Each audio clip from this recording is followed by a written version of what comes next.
sweetheart. How are you? Yeah. বাবু এক minute. Hello. দেখ আমি সুস্থ করি। যাও না, একটু কথা বলছি। হ্যালো। হ্যাঁ, ওকে ওকে যান, ওকে যান, ওকে ওকে। কি হয়েছে কি? বলছি কথা বলছি তো। আসল কথা কি বলতো? হ্যাঁ। অনেক রাত্রিবেলা আসিস তো, হ্যাঁ একটু বলতেও লজ্জা লাগে আমার। হ্যাঁ। আমার ওষুধটা ফুরিয়ে গেছে জানিস? কিসের ওষুধ? আর যেটা দেখো, এত রোগ হলে হবে না, এত রোগ হলে আমার পক্ষে সম্ভব নয়। ডাক্তার বলেছে যে ডাক্তার বলেছে কি সবসময় আমাকে ওষুধ কিনতে হবে? ডাক্তার বলেছে তো এই ওষুধটা সবসময় খেয়ে যেতে হবে, কন্ট্রোল খেতে হবে, তা খেতে হবে তো রোগ। নমস্কার, আমি সৌভিক, আপনারা দেখছেন আমার চ্যানেল।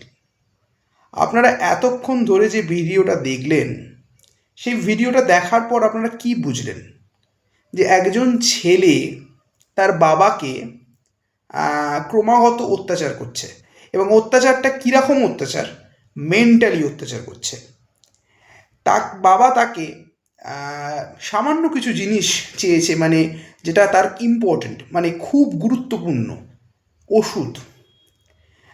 বাবা তাকে বলছে যে আমার একটা ওষুধ এনে দিবি, কিন্তু সে এতটাই ব্যস্ত তার নিজের জীবনের, সে তার বাবাকে খুব একটা সেই অর্থে দেখছে না, এবং তার বেসিক নিড হয়তো দিচ্ছে না। এখানে কিছু প্রশ্ন আমাদের থাকতে পারে, যে প্রশ্ন, আচ্ছা এই যে আমরা আশপাশে যে ঘরটা দেখছি বা যে মানে বাড়িটা দেখছি, এই বাড়িটা কার? এই বাড়িটায় তার বাবা এবং তার ছেলে থাকে।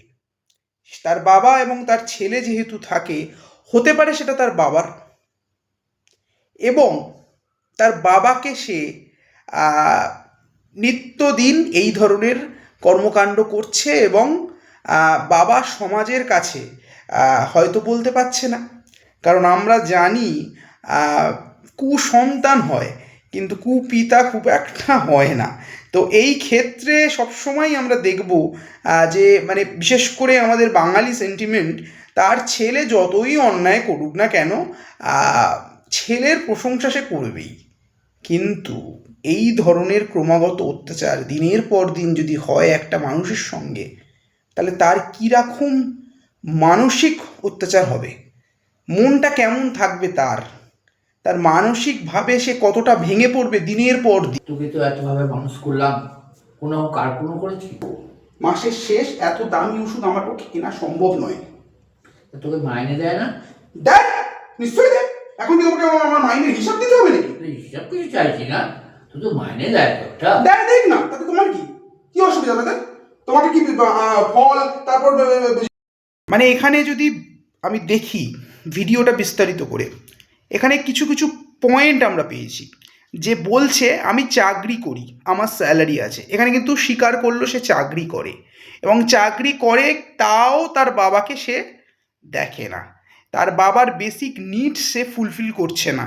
এই ক্ষেত্রে কিন্তু একটা সে মানে ট্রিমেন্ডাস একটা মিস্টেক করছে, এবং এই জায়গায় আমাদের আরও গুরুত্বপূর্ণভাবে দেখতে হবে যে তার বাবা কি কোনো ক্ষেত্রে মেন্টালি অ্যাবিউজ হচ্ছে, তার বাবাকে কোনো না কোনো ক্ষেত্রে তার বাবা হয়তো চুপ করে যাচ্ছে সমাজের ভয়ে, যে সমাজের লোকের ভয়ে যে আমার ছেলেকে হয়তো সে নিন্দে করবে, বা আমার ছেলে যে কাজটা করছে আমি জানাবো না, আমি নিজে কষ্ট করব, আমি নিজে কষ্ট হয়ে থাকবো, কিন্তু আমি সমাজকে জানাতে দেবো না যে আমি কষ্টে আছি। এটা ভারতের এবং বিশেষ করে বাঙালি পেরেন্টসরা এটা করে থাকে, কিন্তু এটা ভুল, অবশ্যই ভুল।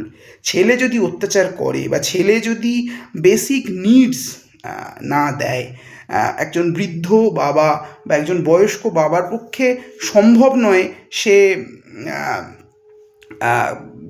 নিজে রোজগার 125 অফ সিআরপিসি, যেটা এখন হওয়ার নেই, যেটা হয়েছে 144 অফ বিএনএসএস।